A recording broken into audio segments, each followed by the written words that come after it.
Alhamdulillahi Rabbil Alameen. Wa sallallahu wa sallam ala Nabiyyina Muhammad wa ala alihi wa ashabihi ajma'een. Imma ba'd, we continue with our daily lessons as we now come to the section that is entitled Tahrimu Ityan al-Kuhan wal-Munajjimin wal-Arafin, the prohibition of going to soothsayers, astrologists, and psychics. Allah the Exalted, He has stated, قُلْ لَا يَعْلَمُ مَنْ فِي السَّمَاوَاتِ وَالْأَرْضِ الْغَيْبِ إِلَّا اللَّهِ. And say to them, there is none who has knowledge of what is in the heavens and the earth of the unseen except for Allah.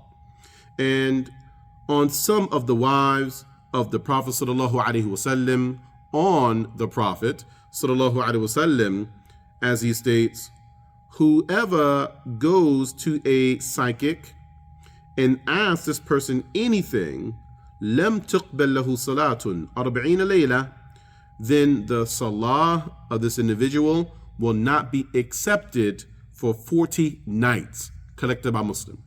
And of course, this does not mean that this individual is now exempt from praying. Such an individual still must pray, but the prayer is not accepted for 40 nights. And on the authority of Abu Hurairah, may Allah be pleased with him, as he states that the Messenger of Allah sallallahu alaihi wasallam has said, whoever goes to a fortune teller and believes what he says, or goes to a woman who is mincing, or goes to a woman from her rear, then rear here meaning the anus, then such an individual is free from what has been revealed to Muhammad, collected by Abu Dawood.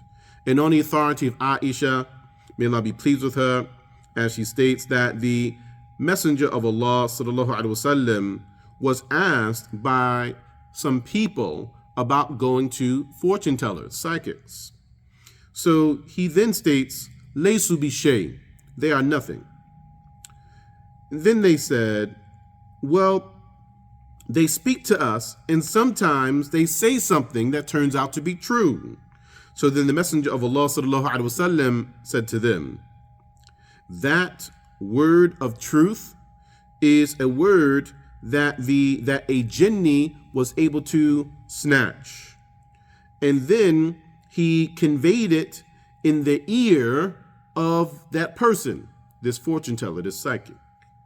And it is mixed with 100 lies. This is muttafaqun alayhi, this is agreed upon. Asharh, the explanation, the ghaib, or the unseen, is from the affairs that are specified to Allah Himself. And He has informed that none has knowledge of the unseen except Him.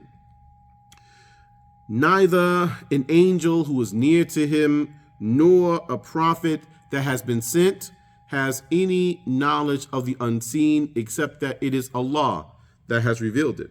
So because of this, whoever claims to have knowledge of the unseen, whether it be a psychic who is lying and happens to be right in some things sometimes, or anyone else, then it is not permissible to ask this type of person questions, and it's not permissible to go to such a person.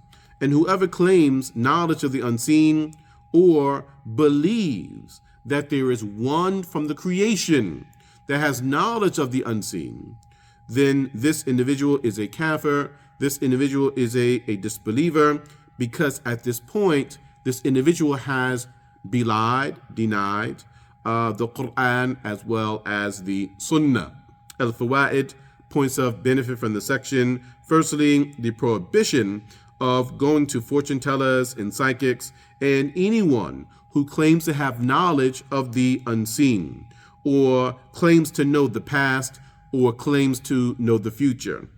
And secondly, when it comes to a fortune teller or a psychic being right at times, then this is one word of truth that is mixed with 100 lies. Thirdly and lastly, we would include with the astrologists and the psychics, palm readers, or those who read the bottom of teacups or anything of this nature, the finjan or anything else of this nature, all of this falls under the same umbrella. And we will see you next time for our daily lessons. هذا والله أعلم وصلى الله على محمد والسلام عليكم ورحمة الله.